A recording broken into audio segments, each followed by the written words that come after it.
প্রকাশ্য দিবালোকে হাদিকে গুলি করে কিভাবে সীমান্ত পার হলেন খুনি ফয়সাল? কার ইশারায় পার পেলেন এই দুর্ধর্ষ ক্যাডার? সহযোগীদের তালিকায় কি তবে খোদ স্বরাষ্ট্র উপদেষ্টার নাম? বিজিবির হাতে আটক পাচারকারীদের জবানবন্দি আর আড়ালে থাকা রাঘব বোয়ালদের চাঞ্চল্যকর তথ্য জানতে ভিডিওটি শেষ পর্যন্ত দেখুন।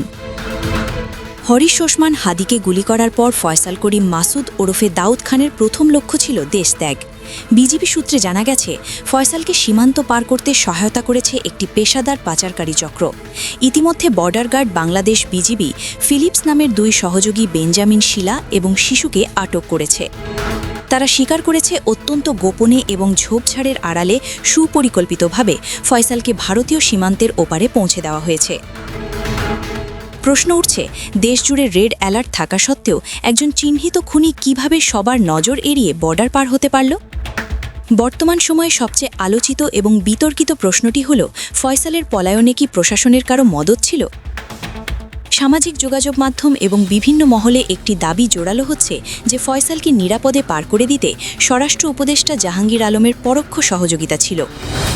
যদিও এই তথ্যের সরাসরি কোনো দাপ্তরিক প্রমাণ এখনও মেলেনি, তবে জনমনে প্রশ্ন উঠেছে, প্রশাসনের উচ্চ পর্যায়ের গ্রিন সিগন্যাল ছাড়া একজন শুটার এত সহজে পালানো কি সম্ভব?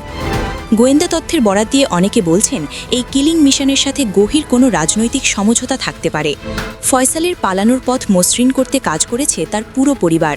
র্যাব জানিয়েছে, ফয়সালের বাবা হুমায়ুন কবির নিজ হাতে মোটরসাইকেলের নাম্বার প্লেট বদলে দিয়েছিলেন। মা হাসি বেগম ও বোন লজিস্টিক সাপোর্ট দিয়ে তাকে সীমান্ত পর্যন্ত পৌঁছাতে সাহায্য করেন। এমনকি তার বান্ধবী মারিয়া আক্তার এবং স্ত্রী সামিয়াও এই পলায়ন প্রক্রিয়ার বিভিন্ন ধাপে যুক্ত ছিলেন।